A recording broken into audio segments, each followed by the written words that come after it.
ये एक ऐसी कहानी है जो एक लड़की के लापता होने से शुरू होती है। अगला मंजर, लड़की जब सिगरेट सुलगा रही थी तो उसका लाइटर सीवरी में गिर गया। वो झुककर उसे निकालने लगी। इसी दौरान एक चीख ने कोरिया के आला तबके का सबसे बड़ा और खौफनाक स्कैंडल खोल दिया। एक नौजवान खातून की लाश कोने में इस तरह दुबकी हुई थी जैसे कोई बेकार चीज फेंक दी गई हो।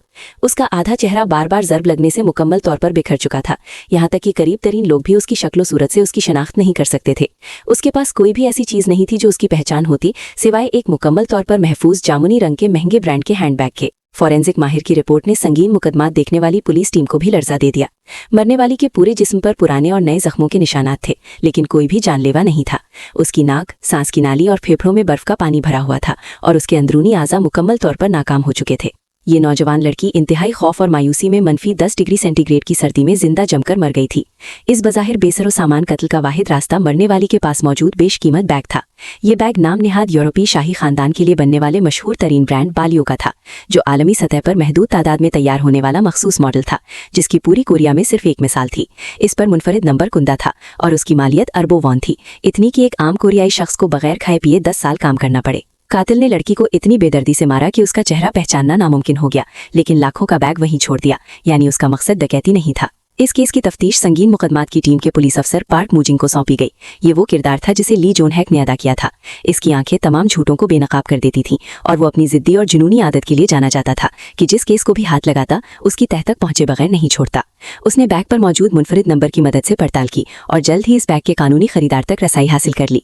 वो थी जोंग यूजीन, जो कॉस्मेटिक ब्रांड नॉस्क की जनरल मैनेजर थी।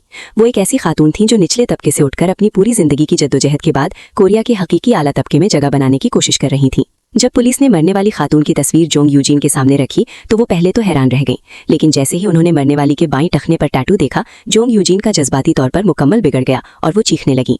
जैसे ही जोंग यूजीन की यादें वापस आईं, कोरिया के अमीर और मारूफ हलकों की वो खातून सामने आई जो एक अफसाने की मानंद थी। किम सारा का तारुफ हुआ और इसी के साथ वो सिलसिला शुरू हुआ जो आपकी सोच को पलट कर रख देगा।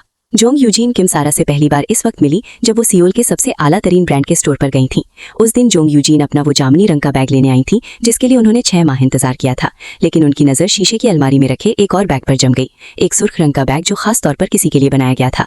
ताहम स्टोर की खातून मुलाजिम ने माजरत करते हुए बताया कि ये बैग किसी खास ग्राहक के लिए बनाया गया है और ये फरोख्त के लिए नहीं है और इसका मालिक अभी स्टोर आ रहा है। इसी दौरान एक औरत स्टोर में दाखिल हुई। वो एक बड़ी और फटी पुरानी हुई वाली जैकेट पहनी हुई थी, उसके बाल बिखरे हुए थे और उस पर गुर्बत इस तरह नुमाया थी कि वो इस आला तरीन स्टोर के माहौल में बिल्कुल अजनबी लग रही थी।